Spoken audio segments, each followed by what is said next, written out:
Thank you for joining us for today's Ipsos webinar, Exploring Insights to Address the Holistic Wellness Needs of Consumers and the Role Brands Can Play. Today's discussion will feature Hannah Weslowski, a guest panelist from the National Alliance on Mental Illness. You can read more about our speakers on the slide in front of you. Now, without further ado, it is my pleasure to introduce today's first speaker, Mallory Newell, Vice President with Ipsos's Public Opinion Research Team. Mallory, you have the floor. Great, thanks, Megan. Hi, everyone. We're so happy that you could join us today. It's my pleasure to be part of this webinar with my two co-panelists. As Megan mentioned, I'm part of Ipsos's Public Opinion Research practice. So my team specializes in all of the public-facing research that is conducted here in the US, some of which we'll be showcasing throughout our discussion today. And I'll let Hannah introduce herself, followed by Chad as well. Thanks, Mallory. Hi, everyone. I'm Hannah Weslowski. I am Chief Advocacy Officer at NAMI, the National Alliance on Mental Illness, and we are the nation's largest grassroots mental health organization in over 650 communities across the country, and we provide support, education, awareness, and advocacy. So really looking forward to this conversation today. Thanks. Chad? Hi, everyone. Chad Nielsen. I'm with Ipsos's community practice and have focused my career the last 16 years with Ipsos on consumer packaged goods, healthcare, services, and I'm really excited to share some new data that we have on what's happening and how people are feeling about their lives today. Great, thanks, Chad. So for the purposes of our discussion today, we kind of want to break it up into three parts. A little bit on what we're seeing, the collective experience that we've all had throughout the pandemic and to get to this point. And then to dive into a little bit on what we're going to be talking about today, this concept of languishing and flourishing. And then finally, where do we go from here? And what can folks do about how to better understand and deal with our current mental state and changes in the mental health care landscape as we look to kind of move forward out of the COVID-19 pandemic. And then, as Megan said, time permitting, we'll take some questions. So this data comes from some recent Ipsos research. Basically, just kind of wanted to start off our discussion today by acknowledging sort of where we've come from and where we've been. And I think many of us on this call today can really align with some of these attributes here. So for the purposes of our discussion today, we really wanted to look into this idea of how, if at all, the pandemic has impacted your mental health and well-being, whether you've felt stuck, feelings of up and down, and that sort of feeds into that concept of languishing that we'll get to a little bit more later on. But then also what you can do about it. And there's some encouraging data points here on this slide. 8 in 10 people agree that they've found habits and routines to keep their balance. A vast majority say that they've developed effective coping mechanisms to get them through the pandemic. But as you can see toward the bottom, a majority of Americans also acknowledge that they've felt stuck during the pandemic, and about half say that they've been up and down. So we are really living in, I think, a very mentally precarious time period right now. I think we can all understand how the pandemic has taken a toll on our collective well-being. And so today we'll explore that a little bit more, but I think focus more on where we go from here and what we can do about it as we look to this idea of, kind of looking at the whole person through the healthcare landscape and better focus on mental health and well-being. And I wanted to include this slide here just to show the constant waves that have been going on through the pandemic. So basically, for the better part of 2 years, I have been conducting a survey called the Ipsos Coronavirus Consumer Tracker. And we take a look at how consumer behaviors are perhaps impacted by the pandemic and sort of what we've been seeing over the past 2 years. This is all publicly available on our website too. We've taken a series of questions and basically created this index, the Ipsos Pandemic Adaptation Continuum. And basically people fall into two groups, whether they are coping, sort of adapting to the restrictions, bunkering, feeling a sense of threat about the pandemic, there are more restrictions in their area, versus people who are, we call them improving.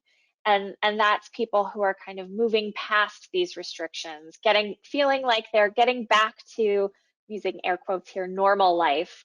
And as you can see, these notions of coping and improving are in a constant state of flux. And they're really, I think, impacted by the environment around us, right? So as you can see, last year, this time, when the vaccine became widely available, people were feeling this sense of security, ability to do more, to see people again. That sense of improvement improved dramatically.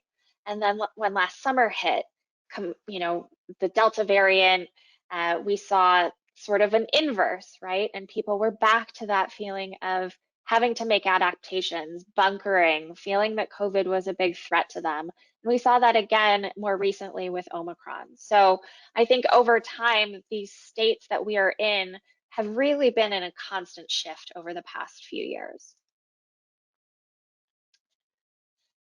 And there's a lot of data on this slide here, but basically, what we wanted to do was take a look at how people are feeling currently, both on a personal level in terms of their personal happiness and their meaning, but also how they feel broadly about the community around them and society. And these are questions that actually feed into this idea of whether you are flourishing or languishing. This is not a concept that was developed by Ipsos. This is a concept that was developed by a sociologist, Corey Keyes. Many of you may have heard about this idea of languishing from Adam Grant's New York Times article last year. But what we at Ipsos wanted to do, because we're researchers, is kind of dive in a little bit deeper and quantify some of this right now. So what you're seeing on this slide is that, let's take those top two groups, the happiness and meaning. And generally speaking, most Americans feel that they are, interested in life, good at managing their responsibilities, feeling happy or satisfied, that their life has meaning to it. But where we start to kind of break down are these broader societal implications. Most people may not be feeling every day that our society is a good place, that the way our society works makes sense, or even that people are basically good. And what we'll explore today is that this idea of not only languishing, but also holistic well-being and the mental health care space really goes far beyond just the individual.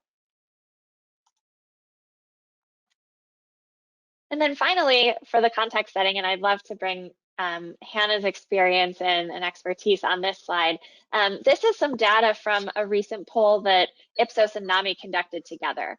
And I just wanted to illustrate that, we talk a little bit about how people individually are feeling now, but this is also what we're up against right now from a sort of infrastructure standpoint. Many Americans say that they are unsatisfied with the state of mental health care in the country right now.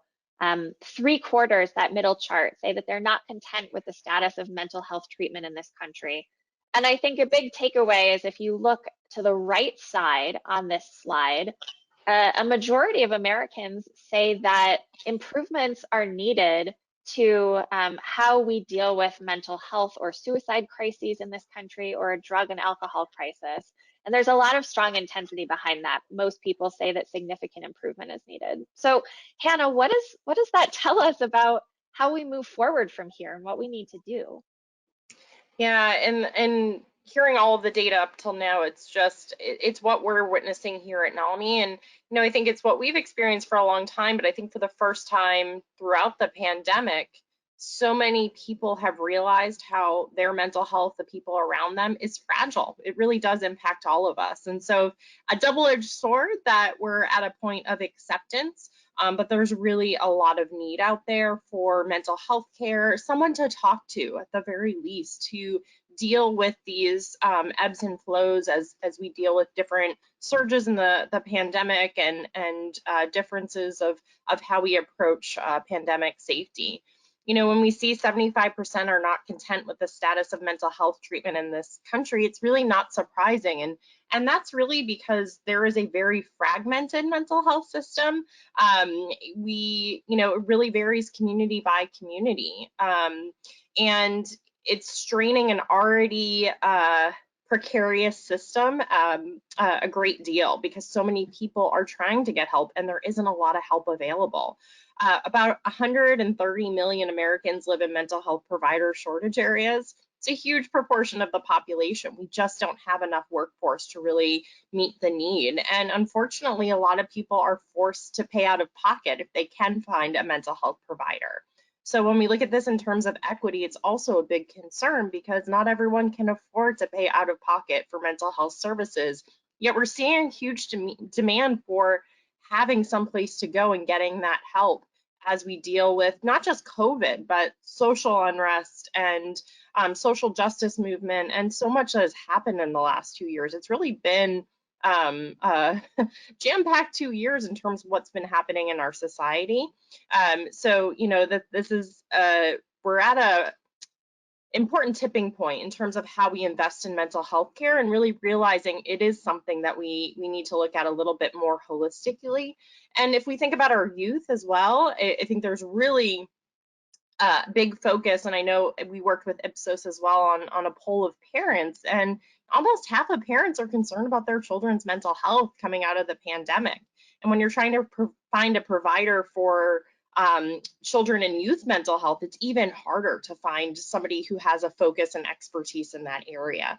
So, you know, it's an important inflection point, because I think, you know, just in terms of maintaining overall wellness, people are realizing that mental health is part of their overall health that they need to address, and make sure that they're getting those checkups just as they're going to their physicals every year. They need to be talking with mental health professionals to really address their well-being. You know, in our community research, we see the same thing. And I think the last 2 years has really been critical in that it's normalized now, the need for mental health. And people recommend it. You know, when we ask people, how would you recommend to others to deal with the pandemic and cope? You know, a couple of things that people absolutely talk about is, of course, friends and family, but they also mention their spiritual home. So that could be like a minister, a pastor, their physicians or personal physicians, but lots and lots of people say, hey, there are people out there who need mental help and they need to seek professional help.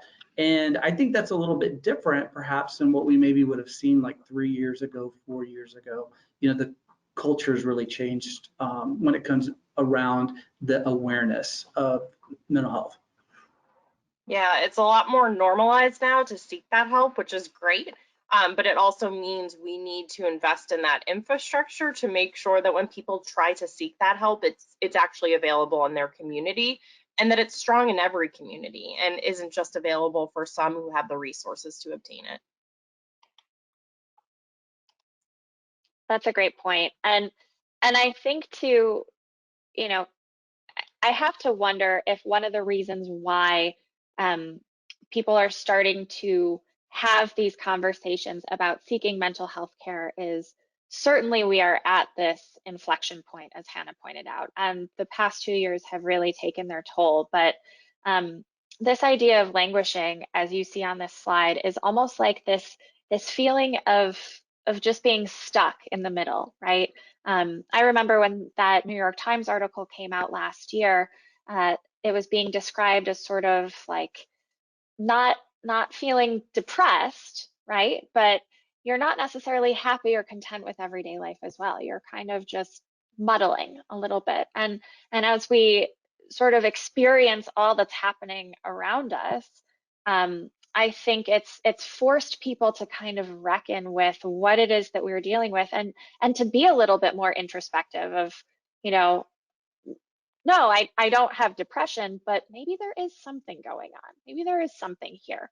And kind of going back to that slide that we showed previously with all of these 4 indices about happiness, society, meaning, and all of those colors, basically what it boils down to is this right here.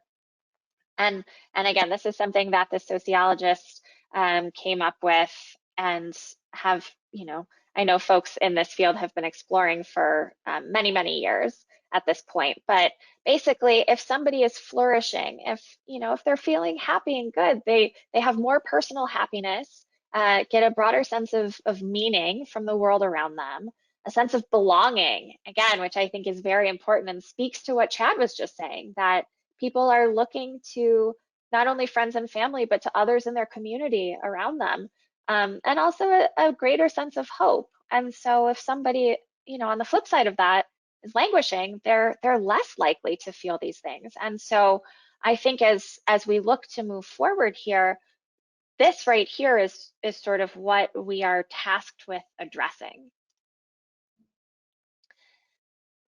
And part of the reason why we at Ipsos wanted to actually explore this phenomenon of flourishing and languishing a bit more is because we were curious, what does this look like? Who is impacted by this? And we ran the survey in 2021, right after that article came out, and again this year, and there hasn't really been much change overall. But one thing that really stood out to me is it's really those younger generations, millennials and Gen Z, particularly Gen Z, those who are 18 to 25. If you look at that, about 1 in 3, answer these questions and are characterized based on, having a sense of languishing. And same thing with your income level as well. Those who are lower income, who may have also been more likely to be working outside of their homes during the bulk of the pandemic, are also more likely to experience this. We were really interested in understanding at a personal level how languishing manifests in people's lives. So again, we went out to our research community and talked to folks and kind of helped them identify whether they're languishing or not languishing. And then we asked them, how does that play out in your life? And we kind of came up with these big themes that people are really feeling right now. One of them is really around inertia and just kind of having that lack of energy to get up, to get going, a lack of motivation. We had others really talk about stagnation, and they just felt like it's like Groundhog Day. They're going through the motions every day, kind of stuck in a loop. We also heard some of these folks talk about hopelessness and just this idea, it's like they're weary, when will COVID ever end? And it's really weighing on them. We have people that despite the vaccine and despite some of the progress we've made, they still feel trapped. They don't want to leave the house. And for many people, because they're not out looking for new work, they're finding that their work is feeling a little less meaningful. And then, of course, we have people, unfortunately, who are feeling isolated. They're missing times with friends and family. And, we had some stats around that. And among those people who are languishing, nearly 75% talk about the fact that they can't gather with friends and they can't go out and, do fun things, is really, really impacting their lives in a negative way.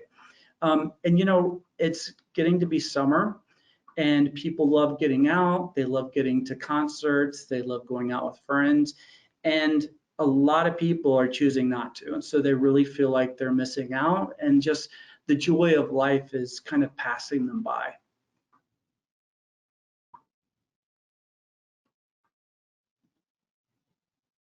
Yeah, and if I could just emphasize a point that you made, Chad, I think that loneliness and isolation, for a long time, us those of us who have been in the mental health space, we turn to friends and family in times of struggle. That's really what we depend on.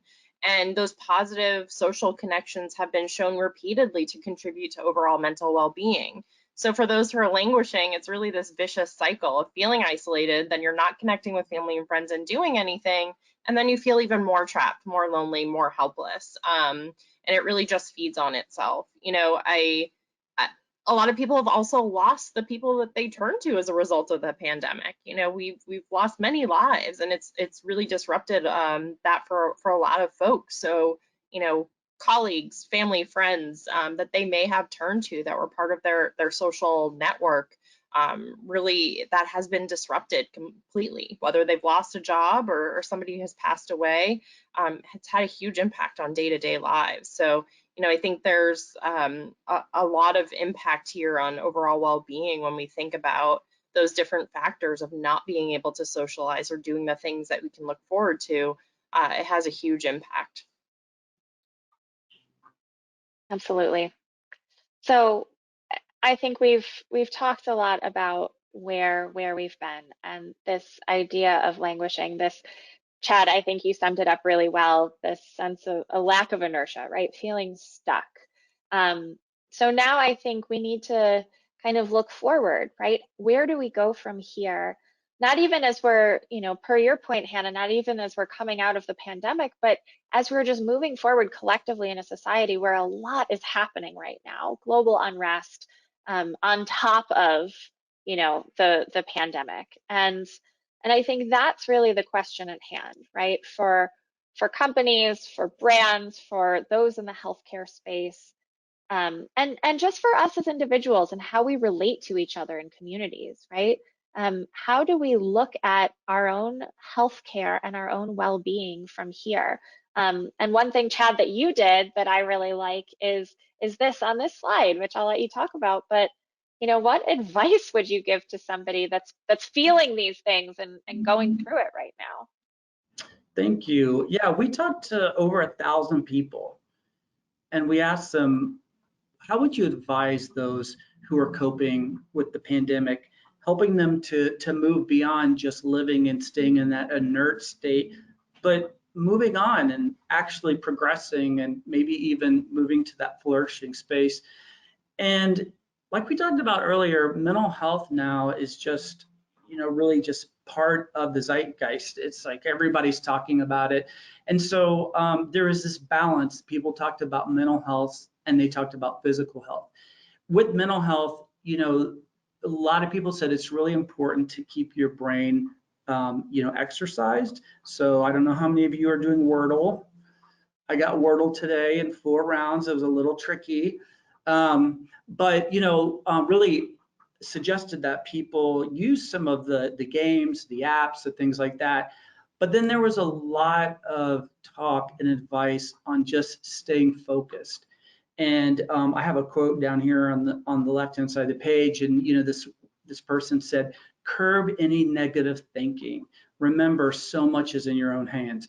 And so there's a lot of people that said, you really just have to kind of apply the work into staying positive, really focus on gratitude, putting yourself and surrounding yourself with people that are really positive. And then they balance that out with physical health. And so, of course, exercise was mentioned, and some people, were gung-ho and take on something new. But a lot of people just recognize that just getting out and walking is, perfectly fine and super helpful. People also recognize that environments are different for everybody. And so, if you're at home, take advantage of it. Think about hobbies, think about different things that you can do. But a lot of people talked about the power of nature and getting outside and just breathing and being around trees as something that can really be healing. And then lastly, there was leisure, which I kind of talked about with hobbies, and so, find some new things to do.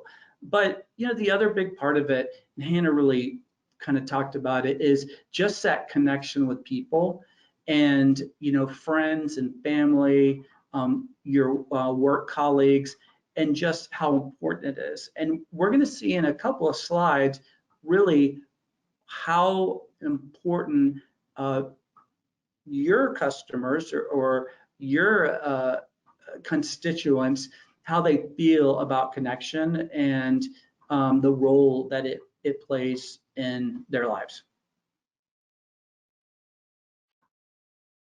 Yeah, that's a great point, because this is certainly all what the individual can do, right? Which I think plays a big role in it, but it's not the full picture, right? And we also need to address kind of infrastructure around people. But as you can see here, you know, there's a very clear difference, and this is back from our survey that we fielded recently to kind of revisit this idea of languishing. And there's a very clear difference between those who feel that they are flourishing, that they're doing well, versus those who feel like they're kind of stuck in the middle, in terms of whether or not they're actually coping, you know, maybe whether or not they're doing some of the things that Chad just walked us through. And I think one thing that was particularly striking to me in this data set is the third point here. The pandemic has not impacted my mental health or well-being. There's a more than 30 percentage point difference between these two groups of people. Most who are flourishing say that they agree that the pandemic has not impacted them, compared to just 39% of those who feel that they are languishing. So there is a significant portion of our population who, again, may be out there thinking, well, I don't feel depressed. I haven't been diagnosed with a mental illness, but something is still going on, and all that's around us has impacted me. So what now? How do we help those people? And Mallory, I'll just point out, I was looking at some data this morning and another data set yesterday. And, I think it's important to recognize also, while here we're talking about the pandemic, but Ukraine and everything that's happening in Ukraine is creating a lot of emotional turmoil. And people, I was watching videos yesterday, people talking about what's most important to them right now. And people are really, really struggling and feel so helpless with what's happening in Ukraine. And that is just layered now on top of all of this other, all of these other things that are going on as a result of, being in this pandemic, which is moving into an endemic. Yep, I think that's a great point. Again, all of these feelings and what we're talking about here today does not exist in a vacuum. And a lot of it is driven by COVID, but I think it's part of the bigger picture of how we deal moving forward. And here's just some data points to back up, Chad, what you were talking about is, steps that people are taking to make a difference to their own personal happiness. And again, sort of on the individual level, whether it's making a point to eat healthy, spending time outside in nature, donating money to charity or your time, and across the board, whether it's doing something for yourself or doing something for others, you can see that those who are experiencing these feelings of languishing are certainly lagging behind those who generally feel better in doing some of these behaviors to kind of perhaps shift their perspective or change their mood. Yeah, Mallory, I just note that these are elements that you just talked about that we have known have really contributed for people who have mental health conditions to them getting well and staying well. There's a lot of research on the positive impact of exercise and physical activity, schedules and consistency, healthy eating, and healthy lifestyle. So I think this just really reinforces when we see those who are flourishing are really focused on these activities, how much of an impact they have on overall wellness and mental well-being. So, I think it really speaks to a lot we've been seeing on the medical side for a long time, but that really applies to a lot of people, whether you have a diagnosed mental health condition or you really are languishing right now with where we are in the pandemic. Yep. and society at large. And it's interesting too, I think many employers and companies are are starting to look at some of these behaviors and think about how they can implement them for their employees, right? Whether it's a wellness reimbursement package, giving employees money to for gym memberships or things like that. Flexible work schedules so people can take time during the day to exercise or go for a walk. And it's interesting because I do think we are at this tipping point where it is starting to become a focus more broadly than just the individual. And a lot of companies, brands, employers are really looking to how they can implement some of these policies on a broader scale, which Chad, you referenced, and I think we can talk a little bit about now, who might be doing that well and what that looks like. Thank you. Right. So we talked to a large base of people and asked them about what are the brands, what are the services, what are some of the products that they recognize and kind of celebrate that have helped people and helped them during the pandemic these last couple of years. And really, people give credit where credit's due, and companies that help connect people to their inner circles, we talked about that, family, close friends, their outer circle, maybe it's their church family. Those brands have become essential tools in people's lives. And so there's a lot of different tech companies that were mentioned, but just bring up Apple through FaceTime, Zoom, and even Microsoft Teams. These are brands and companies that are really making a tremendous difference in people's lives. So if you're, listening to this and you're a brand, I think the question to ask is, how is my brand or how's my organization meaningfully helping our customers connect with others in new, better, or different ways? So a lot of the technology is solved for, right? And people have gotten pretty good over the last couple of years. Even those who had, challenges in the beginning, the technology's gotten pretty good.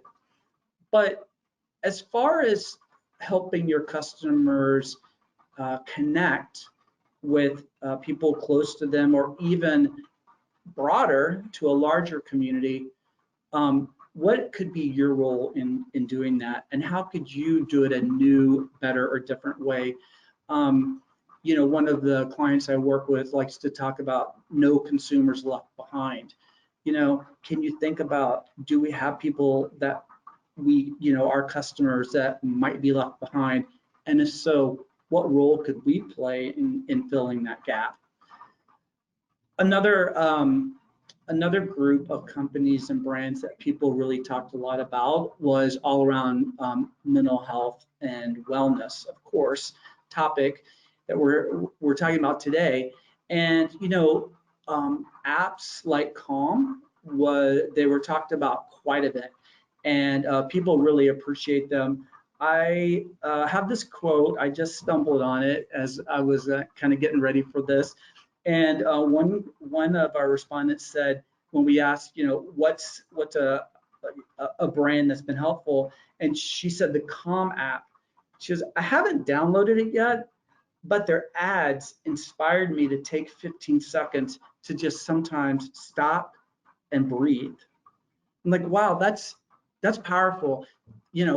Yes, we actually want her to download the app. That's important. But even to know that you can have an important and profound effect on the community, on customers, on potential customers, through your communication and through the way that how you outreach and all of the different places you go to talk to your customers. So the question is how can I be part of the solution? How can my product support people in reaching their goals and living a healthy life? So that's really something that you can take back to the organization. I've got two more, but before we move on to those, Hannah or Mallory, did you guys have any thoughts or any take on these? Yeah, I would say, especially when we look at apps like Calm and Headspace, we've seen a lot of these really come into being, or if not come into being, get a lot more popular over the pandemic, because they do kind of help us get past these shortages that we might see, and really the hurdles of going to see somebody in person, but really having a place to either meditate or to talk to somebody, do those mindfulness exercises. I think one thing we can also think about, if you're a technology company, there are a lot of people who don't have good access to broadband. So how do we make sure that these are tools that all people can access? So, I think as a brand, when you ask yourself, what role do I play? But if you don't provide these services, do you provide a way for people to access them? Telehealth has been a really important part of people getting care during the pandemic. I love when I have a health issue that I don't need to go in and see my doctor, if it's something that can be done over telehealth. I save the time going to the office, parking, waiting, just jump on. And it's no different for kind of mental health and talking to a counselor or a psychologist or whomever you're connecting with. So, I think there's a lot of ways that brands can think about how they're supporting those connections as well. There's a lot of opportunity there to really help people get what they need to be well. Great point.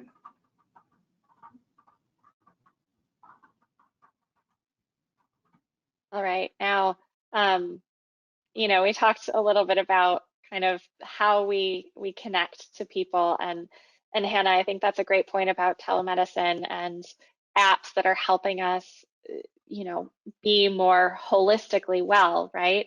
But now there's also the side of things of like the binge watching, the escape. So Chad, I'm curious to hear what you heard in your community research about companies that sort of filled that need as well.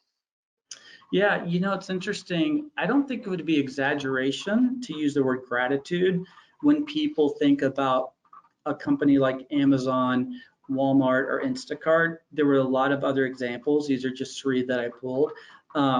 People really appreciate the almost instant access that they have now. I call it their right time, their right place, 24/7. And in the beginning of the pandemic, we all talked about what behaviors are going to stick, what is going to stay around. And I think we all know that delivery and pick up at the curb, all of that is here to stay. And so, and people appreciate it. They really, I think they understand, and they don't take it for granted. But it has become part of their life. And so as a brand, I think the question that you can ask yourself is, how is my brand not just showing up to where, this particular product can get to someone's house quickly, but how are we elevating our offer? So it is specific to delivery, it's specific to e-commerce, and how does our e-commerce offering differ from what they can find in traditional channels?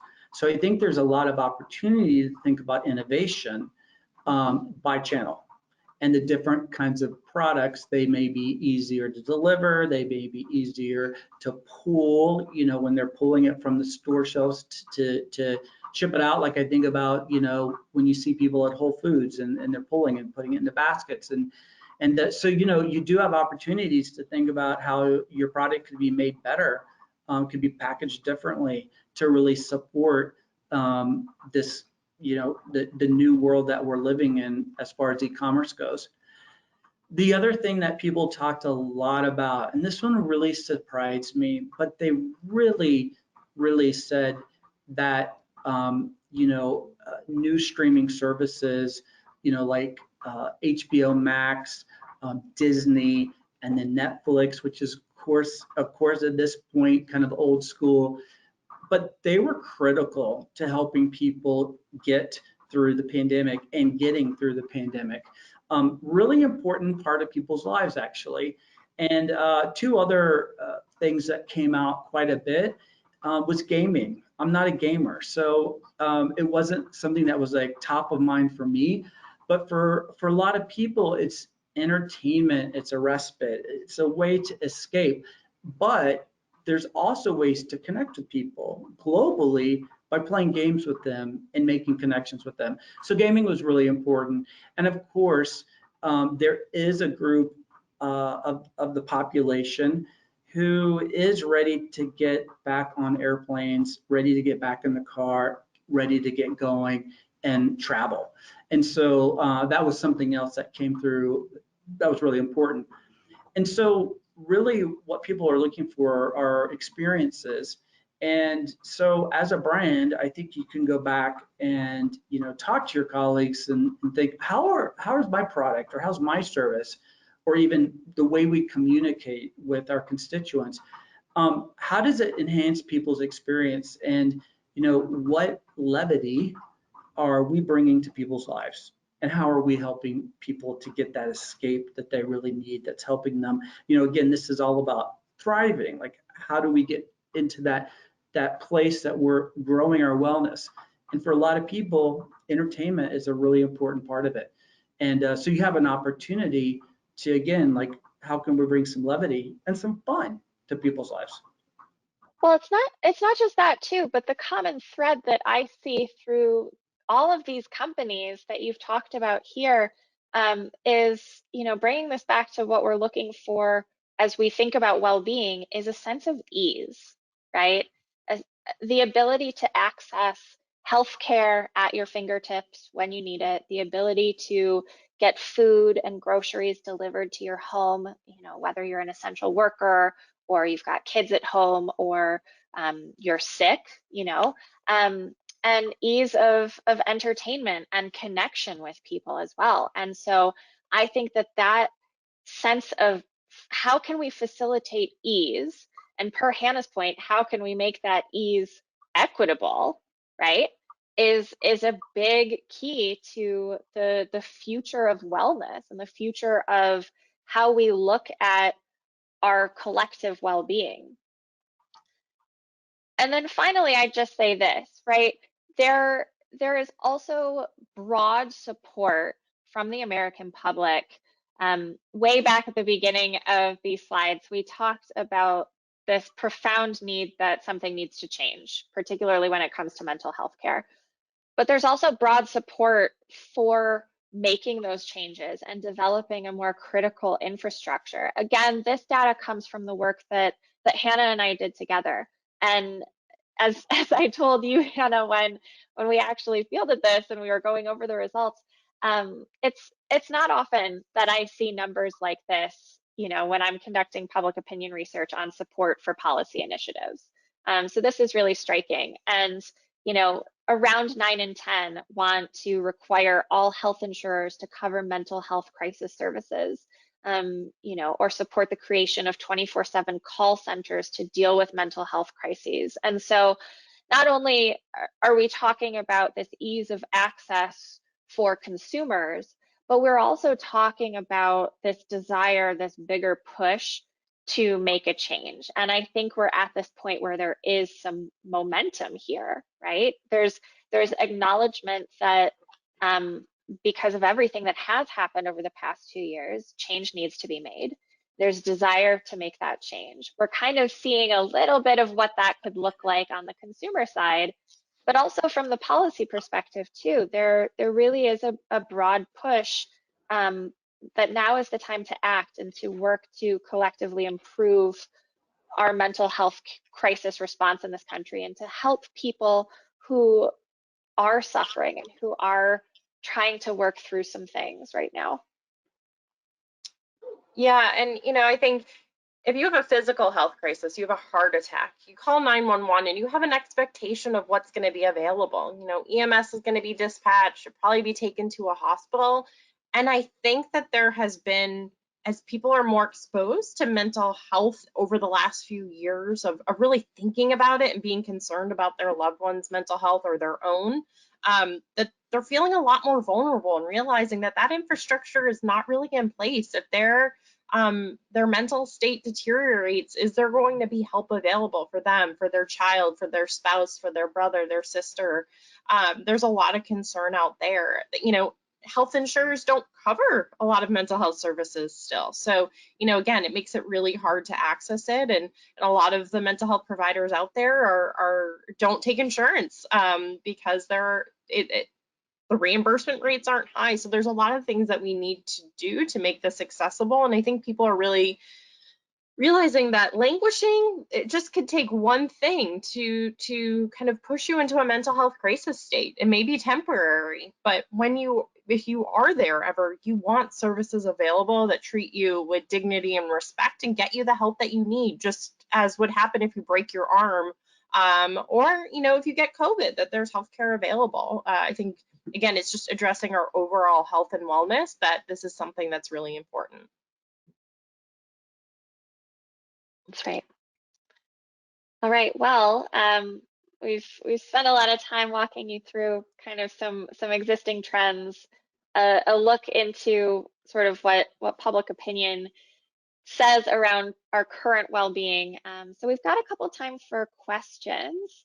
There's a chat function here, so feel free to type in your questions. We'll do our best to answer as many as we can during the time that's remaining.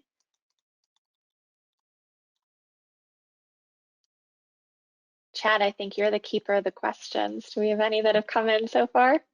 Yes, we have this is very interesting. The question is there seems to be two groups at odds right now. Those who are more comfortable resuming normal life and those who feel COVID remains a high threat to them. How does this dichotomy affect our current approach to mental health care? How do we deal with these varied approaches coming out of the pandemic?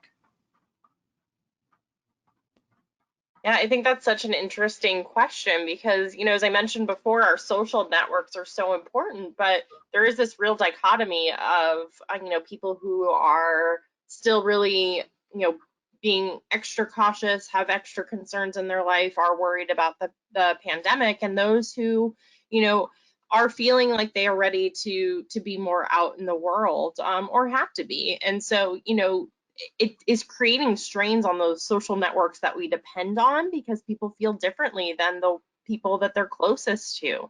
And so it's contributing to this cyclical nature of languishing and really impacting the relationships we depend on most. So I think that's one thing that's a real big concern. And certainly, brands that are thinking about this too, is how do you message to those different types of customers and where they are, and really not try to pit people against each other. That kind of anger and frustration doesn't help with our overall wellness, but it also makes us feel like the people we typically depend on, we can't depend on right now because we feel so differently from them.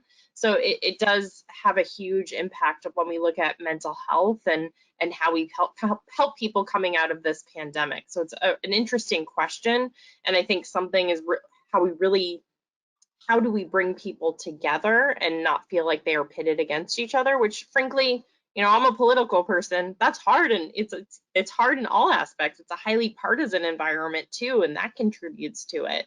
It's if you're not with me, you're against me. And that doesn't help in any aspect of this, make people feel connected and feel like they have the support they need.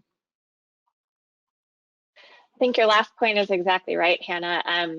For the past 2 years, we have been working with Axios to track behaviors and attitudes around the pandemic through the Axios Ipsos Coronavirus Index. And the biggest shift that we've seen when it comes to your current behavior, whether you're leaving the house, whether you're seeing people, your perception of relative risk around the pandemic, your willingness to get vaccinated or to get boosted, it has all become highly, highly politicized and very partisan. And I think what we don't want is for, whether it's mental health treatment or the idea of wellness or self-care to become politicized, right? This can be kind of one of those things that, one of those rare things at this point, maybe, that it doesn't have a red or blue attachment to it. And Great question, yeah, it is really one of those rare topics right now that is nonpartisan, not even bipartisan. It's really nonpartisan because, as we always say here at NAMI, mental health mental illness doesn't discriminate, and it can impact any of us at any time. And we're really seeing strong support on both sides of the aisle, and I think we don't want it to become politicized, and we don't want pitting people against each other. That's kind of what we experienced for decades in terms of seeking mental health care. There was a lot of stigma attached from it, and we're finally moving beyond that, which I think is a positive outcome of the last few years, is that we're really smashing that stigma. Great. We have a question from Steve. He's asking, how concerned are you that high inflation and falling real incomes will impact mental health and consumers' ability to afford mental health treatment? Does Ipsos have additional research about what that, and does Ipsos have future research about what that future looks like? Yeah, I can start off with this because we have done a lot of public opinion research around inflation right now. And I can tell you that people are certainly feeling more constrained when it comes to, economic uncertainty, but also their day-to-day. I think the place where people notice it the most is, the price of food and the price of gas, right? And we know that the price of gas fluctuates wildly, of course, but obviously prices are higher right now. And it does impact things like consumer confidence. It impacts things like your willingness to make larger household purchases, and your own feelings of financial insecurity. Now, we've not asked any questions directly about the impact of this on seeking mental health treatment, but what I can tell you is that for many Americans, inflation and price increases certainly are a stressor, particularly for those who were seen at the very beginning of this deck to show more signs of languishing, younger folks, lower income folks. And so, again, I think it becomes a question of sort of two parts, right? Is seeking mental health treatment an additional source of anxiety or a stressor from a financial perspective? And I think it's certainly possible right now, given what our data is showing, people are feeling more broadly. And it also speaks to Hannah's point on equity, and I'd be curious if you have anything to add. But really quick, first, I'll just also say that yes, we have done research around inflation, and we've also done research around the future of wellness and healthcare. On our What the Future series, we did something about wellness, and that took a big look at how technology might factor into the future of wellness and healthcare. Things like telemedicine, right? And how that could even impact elder care for those who perhaps are in the sandwich generation right now or caring for elder family members. And, again, we have to juxtapose that against questions around access and affordability and equity. Hannah, anything else you want to add there? Yeah, I think there's been real challenges in affording mental health care for a long time, because there are such high out-of-pocket costs, because not all insurance covers mental health care, not all insurance is required to, but also because people are often forced to go out of network, which means they're paying a lot more out of pocket. And just with the high prices that we're seeing, it reduces the amount that people have to spend, and they have to make cuts somewhere. But we also know that in tougher economic times, people's anxiety worsens, their mental health may deteriorate because money concerns are such a big concern. So, you have those two forces. And Mallory, you talked about the sandwich generation and caregivers. That's an area that we're always concerned about. The people who are helping others with health conditions or mental health conditions, who are worried about their parents, their kids, what is this all doing to them? And, so I think there's real concern about the strain and the mental impact on caregivers of all types, because it is a strenuous situation of trying to hold it all together for others, and has a huge impact on people. Great. We have a question. They're asking, how can my brand help our customers live their best lives? How can we support them in getting the help they need? I can tell you in some of the research that we did, a lot of people talked about EAS and the help that that companies can provide through the insurance providers, and just making sure people understand and know and how to get there quickly, whether they're going to call or whether they're going to do it online. So I think that's a very easy, practical solution. And you're referring to employee assistance programs, right? Yes, sorry. Yeah. Yeah, I completely agree with that, Chad. I think there are two things there. Your employee assistance program, and how much mental health support is that offering, and do people know about it? Because often companies provide EAPs that, people forget about. They hear about it once a year in their benefits overview, and they forget that it's a resource available to them. But also, when you are negotiating a renewal for the insurance coverage you provide for your employees, does it have substantive mental health benefits? Are you reducing those out-of-pocket costs so your employees can go get the help they need? And I think talking about mental health, just making it part of the conversation, not asking people if they're sick, why are they sick, normalizing mental health days. Those are things that employers can do. And I think it really does play out to consumers when they see companies doing the right thing like that. And I'd also be remiss if I didn't note that companies should be sharing 1-800-273-TALK. That's the National Suicide Prevention Lifeline. And a lot of the research we've done with Ipsos is about the transition of that lifeline to a broader mental health crisis line this summer, which will be available to everyone at an easy number, 988. No matter where you live, if you dial 988, you'll be connected to local call centers with trained crisis counselors. And it's not just about suicide prevention, it's anyone who needs help and needs someone to talk to.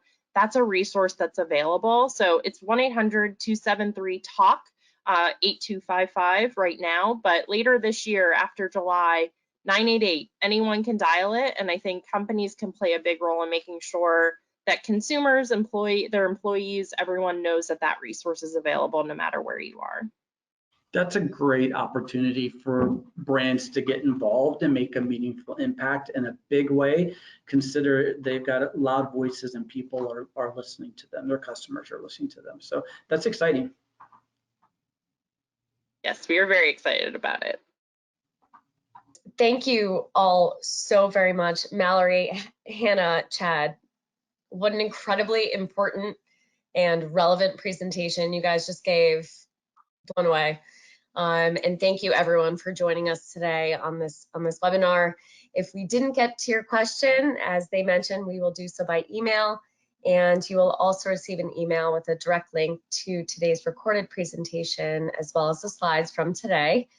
And of course, we welcome the opportunity to speak with you, so please feel free to reach out to us. That now concludes today's webinar. So have a wonderful day, everyone. Thanks so much. Bye-bye. Thank you. Thank you.